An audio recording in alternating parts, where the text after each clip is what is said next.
Bonjour Frédéric Rousseau. Bonjour. Alors on est chez vous au comptoir des vignobles à Saint-Émilion et c'est la 7e édition de la dégustation Autrement dit dans le cadre des primeurs. Vous pouvez nous en parler un petit peu plus?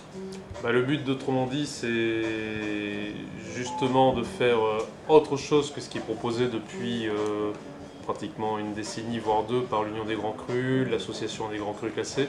Donc c'est surtout pas une copie ou voire une pâle copie des présentations primeurs, c'est vraiment autre chose. Donc on est dans un axe au niveau géographique où il n'y a pas de limite. Cette année, on n'a pas présenté de vin d'Israël, on l'avait fait pratiquement 5 années durant.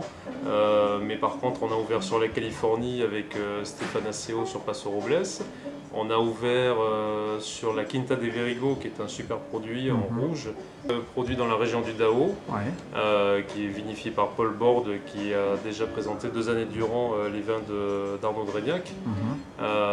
Et c'est aussi l'occasion d'être un peu plus proche des viticulteurs, qui sont aussi accompagnés de leur personnel de chai. Donc on a un aspect, on va dire, à la fois chaud, convivial et très proche des producteurs. Bon, 2005, qu'est-ce qu'il en est? Comment vous sentez 2005 vous? Alors 2005, on va dire c'est un grand millésime, mais ce qui ne veut rien dire. Chaque année, tous les viticulteurs nous disent on tient enfin le millésime du siècle. Je crois que pour la première fois, par contre, on a un millésime qui est hors norme parce qu'il s'est présenté avec un stress hydrique important. On avait des régions en France qui n'avaient pas été pratiquement avec une pluviométrie très très faible depuis le mois de mai, quasiment jusqu'au mois d'août. Et finalement, ça s'est révélé pour des sols, sur notamment les calcaires, les argiles, très très intéressants. On a peut-être moins souffert quand même des températures que par rapport à 2003 où les sommes de température de la première quinzaine d'août étaient quand même très très élevées. Là, c'est pas le cas. On a un millésime où on va retrouver toutes les composantes du vin à un niveau très élevé.